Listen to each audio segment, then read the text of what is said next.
বরবাদ বরবাদ নিয়ে তো এখন আলোচনা তুঙ্গে। আপনারা জানেন আজকে কয়দিন যাবৎ বরবাদ বরবাদ বরবাদ, সাকিবিয়ানরা খুব দুশ্চিন্তায় যে বরবাদ কি আদৌ রিলিজ হবে কিনা বা টাইমলি শেষ হবে কিনা।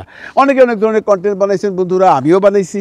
আমি যে কথাটা কালকে বলছি যে ইদিকার 26 দিনের ডেট করার পরেও ছবিটা শুটিং শেষ করতে পারে নাই বা করে নাই, সেটা আলাদা ব্যাপার ছিল।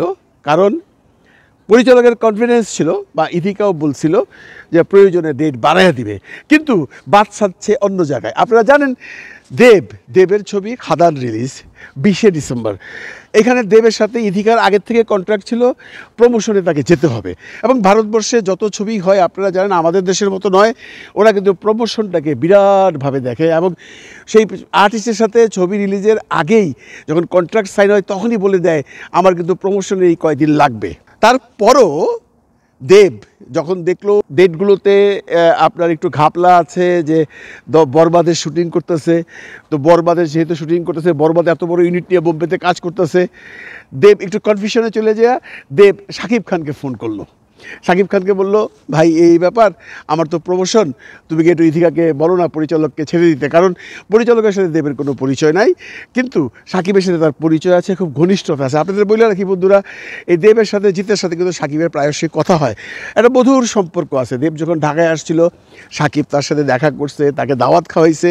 জিতের ব্যাপারেও সেম, এবং সেম যখন শাকিব কলকাতায় যায় তখন জিৎ তাদের সাথে কথা হয়, সময় পেলে দেখা হয়। এত মধুর একটা সম্পর্কের মধ্যে যে দেব যখন বলল সাকিবকে যে সাকিব এই অবস্থা, আমার তো প্রমোশন, ইদিকাকে একটু ম্যানেজ করা যায় কিনা, তুমি ডিরেক্টরকে বলো, আর সবচেয়ে বড় কথা তুমি তো বিজি, তোমার ডেটের কী হবে। সাকিব তখন লজ্জায় হোক বন্ধুত্বের খাতিরেই হোক, সাকিব বলছে ঠিক আছে, আই উইল ম্যানেজ ইট, এবং শেষ পর্যন্ত ম্যানেজ করে ইদিকাকে ছাড়া হয়েছে।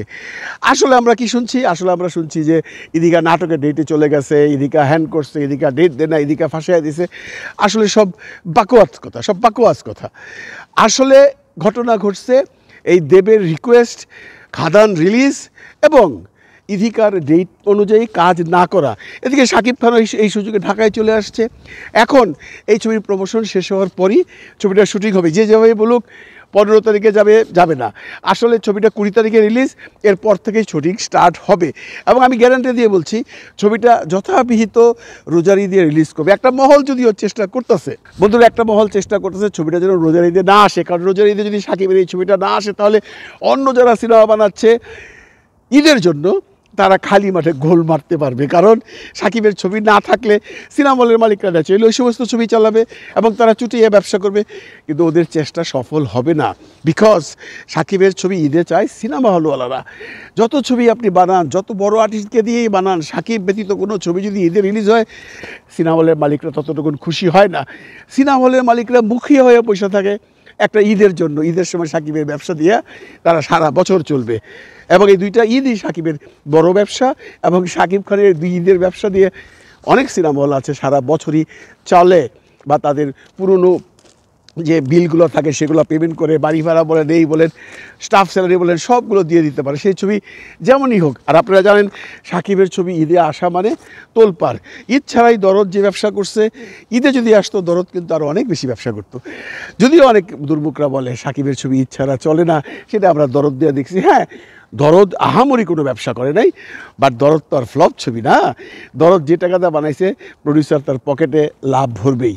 যাকে আমরা বরবাদে ছিলাম, বরবাদ নিয়ে যারা টেনশন করছেন, বরবাদ নিয়ে যারা বিভিন্ন সময় বিভিন্ন মেসেজে আমাকেও লিখছেন যে ভাই তাহলে বরবাদের কী হবে, বরবাদ কি রিলিজ হবে না, আপনারা লিখে রাখেন বরবাদ রিলিজ হবে।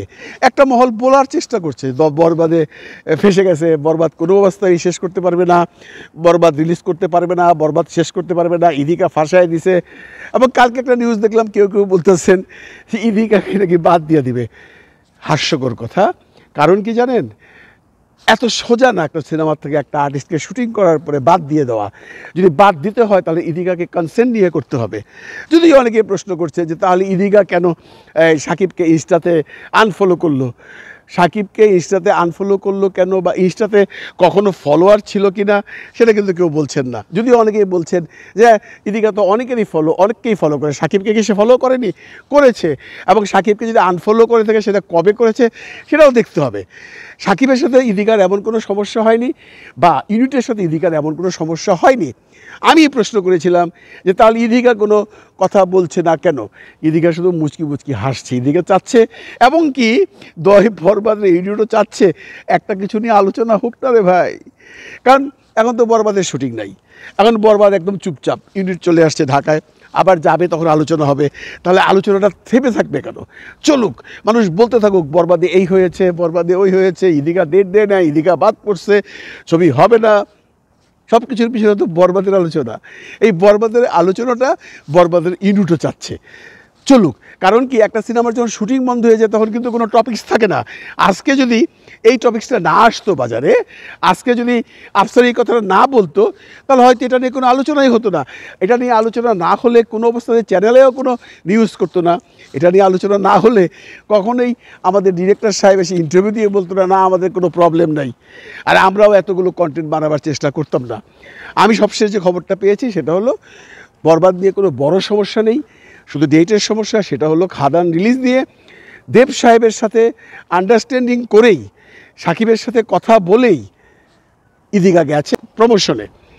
এবং এই মুহূর্তে ইদিকা অন্য কোনো নাটকের কাজও করছেন না, কোনো সিরিয়ালের কাজও করছেন না। আমি দায়িত্ব নিয়ে বলছি, এবং আমি যেটা বলছি সেটা আপনারা খবর নিয়ে দেখেন, এই মুহূর্তে ইদিকা ঘরেও বসে নেই, কোনো নাটক বা কোনো সিরিয়ালের কাজও সে করছে না। এই মুহূর্তে সে দেবের সাথেই আছে, এক এক দিন এক এক জায়গায় যাচ্ছে। এই তো বোধহয় এই সপ্তাহে বোধহয় বর্ধমানে যাবে। এইটা নিয়ে অনেক ভিডিও হচ্ছে, অনেক কন্টেন্টও হচ্ছে। কলকাতার যে সমস্ত দেবের কন্টেন্ট ক্রিয়েটার আছে তারা করছেন। আপনারা সেদিকে খেয়াল করলে দেখতে পাবেন ইদিকা প্রচণ্ড ব্যস্ত তার এই সিনেমাটা নিয়ে। কারণ একটা কথা মনে রাখতে হবে, ইদিকা বাংলাদেশে প্রচুর পরিচিত এবং প্রিয় একজন আর্টিস্ট। প্রিয়তমার পর কলকাতায় কিন্তু তার সিনেমায় কোনো অবস্থান ছিল না। প্রথম চান্স কিন্তু দেবী তাকে দিল, এবং এই ছবিটা যদি সাকসেস হয় সে কলকাতা ইন্ডাস্ট্রিতে দাঁড়াতে পারবে। সে নিশ্চয়ই চাইবে যে কলকাতার ইন্ডাস্ট্রিতে দাঁড়াবার জন্য খাদানকে হিট করাতে হবে। আর খাদানকে হিট করাতে হলে খাদানকে সিনেমা হলে মানুষকে নিয়ে যেতে হবে। সিনেমা হলে মানুষকে নিয়ে যেতে হলে সেই রকম প্রমোশনও করতে হবে। কারণ মনে রাখতে হবে, দেব সাহেব এই খাদানের আগে যে 4-5টা ছবি হিট দিয়েছেন সবগুলো একটু ভিন্ন ধারার সিনেমা ছিল। আপনারা জানেন নামগুলো। কোনো সিনেমায় এরকম ডাইরেক্ট কমার্শিয়াল মশালা সিনেমা ছিল না। বহুদিন পর দেবের একটা মশালা সিনেমা আসছে, সেটা 4 নাম্বার বা 5টা সিনেমার পর। দেবও চাইবে এই সিনেমাটা সুপারহিট হোক, কলকাতা ইন্ডাস্ট্রির মানুষও চায় এই সিনেমাটা সুপারহিট হোক। কারণ এই মশালা সিনেমা কিন্তু কলকাতায় একদমই চলতো না বা চলে না। কলকাতার দর্শক ইদানিংকালে একটু ভিন্ন ধারার সিনেমা দেখতে পছন্দ করে। এটা একটা কলকাতার ইন্ডাস্ট্রির জন্য চ্যালেঞ্জ, এটা দেবের জন্য চ্যালেঞ্জ, এটা আমাদের ইদিকার জন্য চ্যালেঞ্জ। কাজেই এখানে আমাদের অন্য কিছু ভাববার অবকাশ নেই। আমরা নিশ্চিন্ত মনে বসে থাকতে পারি, এই মাসের শেষের দিকে অথবা আগামী বছরের প্রথম দিকেই ছবি শুটিং বাকিগুলো শেষ হবে। আপনারা শিওর থাকেন, কারণ কি যে কোনো অবস্থায় হোক এই সিনেমাটা আগামী ঈদে রিলিজ হবেই। কারণ সাকিবের অন্য কোনো সিনেমা নেই। যদি অনেকেই বলছেন বা অনেকেই বিভিন্ন মাধ্যমে এসে বলছেন যে আগামী ঈদে নাকি আগুন সিনেমা রিলিজ হবে, আমার মনে হয় না। কারণ আগুনেরও কাজ বাকি আছে। যে কোনো অবস্থায় সাকিব খানও চাইবে বরবাদ আসুক, কারণ বরবাদ একটা হাই ভোল্টেজ সিনেমা।